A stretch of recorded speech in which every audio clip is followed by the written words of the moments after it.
Guys, race number 4 on the card. The champion freight 3-year-old over the 1100 metres, and a relatively dominant favourite here, Steve. It is Thaddeus, but they're really keen on the second fave as well. Turn the Ace first up at a $5 price. Opening quote $5.50 for Turn the Ace for Alan Nicholas and Andrew Forsman. We Will Rock, as you mentioned, clearly the best back runner though. 270 into 240. It's what we call smart money in the first 24 hours to get its price in from a 270 quote to 240. Turn the Ace I've already touched on. Wind speed, something had to give. 550 out to 6.5. Laneway flirting the stablemate of wind speed at 7.5. Just in a turn there. Masangi Lass probably opting for the 74 grade race with no jock here. $9 price currently. Eridor 14 out of turn to 15. Best of the rest is Lingjin Hero 16. Soft now trading at 21. So best lead, We Will Rock at 240, but Turn the Ace. Plenty of admirers / punters investing on the first up runner. Yeah, okay, no doubt they saw the trial of Turn the Ace BP, but We Will Rock certainly comes through a race that's a very, very strong form race indeed, and looks a good bet here. Well, he does. I mean, he bounces out of the Cambridge Breeders. We've already had the chance to be able to reference that race with how Synchronised went, and then came out and won a nice race last weekend out of Rotorua.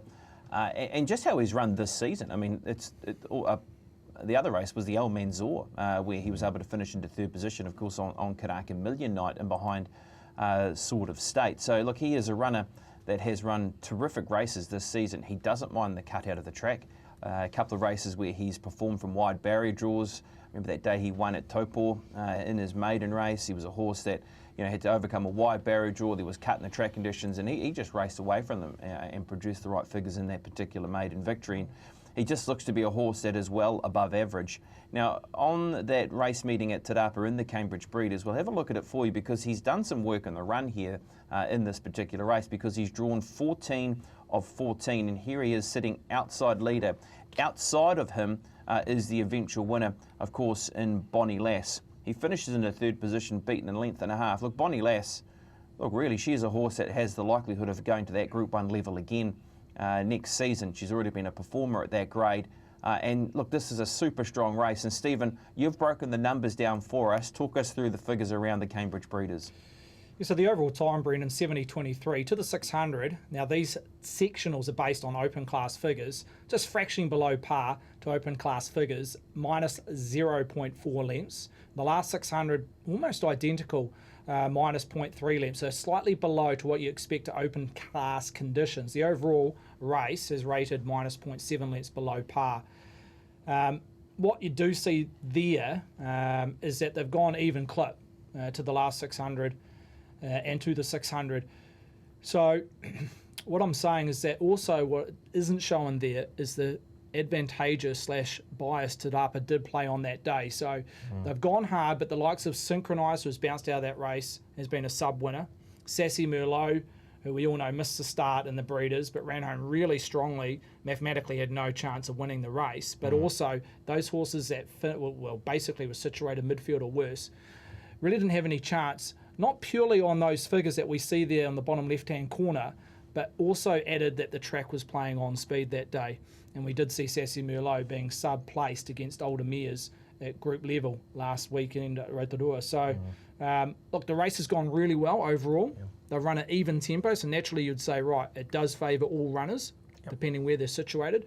But I think what it didn't show there is looking at the overall card and how the race has panned out, there was definitely a bias to be on speed. Yeah, okay. And so those horses that were making ground or getting home from the back, probably not say as bad as they looked, but they're probably more advantageous runs than they may appear. Absolutely, and we've seen that in the last 7 days. The likes of Synchronised and Sassy Merlot, they've come out and franked that form, even finishing worse in midfield in the Breeders. So it's not to be so much negative around the Bonnie Lass and the We Will Rocks, because in particular, like Bonnie Lass had to cover ground, was sitting 3-4 wide, facing the breeze, and We Will Rock had to do some initial work from a wide gate, and they've run even clip for the first 600. So I think it's just seeing all the variables come up together and knowing the fact that Te Rapa was playing bias, that naturally you would have thought, crunching those numbers on face value, that the back markers had their chance because they've gone even tempo to the 600. But I think adding the bias really had a telling factor. It does look like a strong form race for this Sounds Paul. like there's a number of black bookers to come out of the breeders. Well, we missed one, didn't we, in synchronised? Well, BP didn't, but it's already come out and won and got heavily punted. Who did you have on your sheet here? Who should we be looking at, Paul? Very hard to look past We Will Rock. First of all, after what Stephen and BP have just gone through out of that breeders, and of course the Al Manzor where he ran in behind Sword Estate and Imperators. So that form just franks really well. So I can understand why the money's come 270 into 240, and I really do like the look of We Will Rock. Yeah, just gonna be exactly. We raced up on the speed as well. Yeah, I think so. Yeah. Having a look at the Stephen Marsh stablemates, Windspeed and Laneway Flirting, who had a bit of a battle down here, down the straight at Te Rapa 2 weeks ago. And I see there's a bit of early money for Laneway Flirting, which sort of that pushes me towards Laneway Flirting as opposed to Windspeed. So yeah, We Will Rock on top, but certainly Laneway Flirting somewhere in there as well. It's interesting to see that money with the stablemates though, isn't it? As it is. Yeah, okay, so they've made a little bit of a call potentially early. That Laneway Flirting maybe a slightly better chance than Windspeed. Pop surmise the race. How are you going to attack race number 4? A nice race.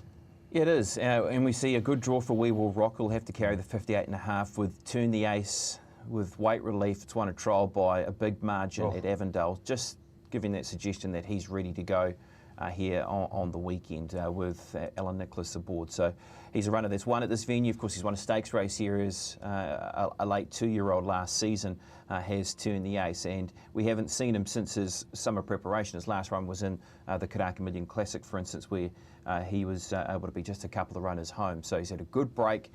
He gets a little bit of forgiveness in the ground, which he's been able to deal with, and weight relief. So he becomes a dangerous prospect, and you'd imagine that they'll be looking to push forward with him over 1,100 metres. So I think he's the biggest danger in the race too, We Will Rock, but I'll mark with the form that we've seen this season from We Will Rock, which is very strong, and Jonathan Riddell staying with the horse in front of Turn the Ace. And yeah, away from that, I found it hard to try and work out the rest.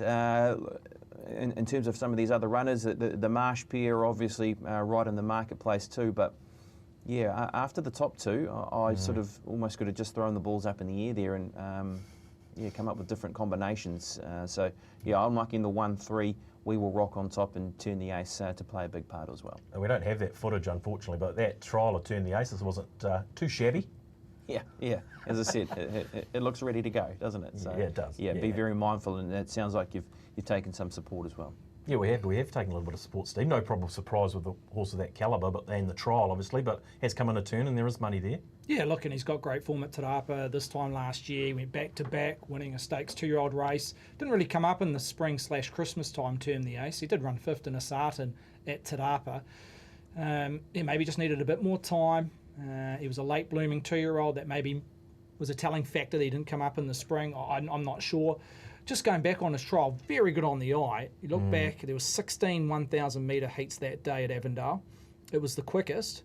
Slightly misleading. I don't want to put a total knock on it, but he was heat 5. The majority of the 1,000 metre heats that day were at the back end of the day, and it was an off track. So, but still, on face value, is the quickest time out of 16 heats over 1,000. Hasn't had a lot of luck though since he was a 2-year-old, to be fair. No, he sort of burst on the scene, didn't he? And then, and just hasn't had much luck. No, but off of that trial. Yeah, exactly. Well, what did you land? Where'd you land in the end in this race? We Will Rock on top. And hard to beat, isn't it? just with the money coming for Laneway Flirting early on, I'll have a little each way go. I like how you've dissected those Marsh pair for us, because it does look like Laneway Flirting is the selection from the stable, even though we have Windspeed ahead of it in this market.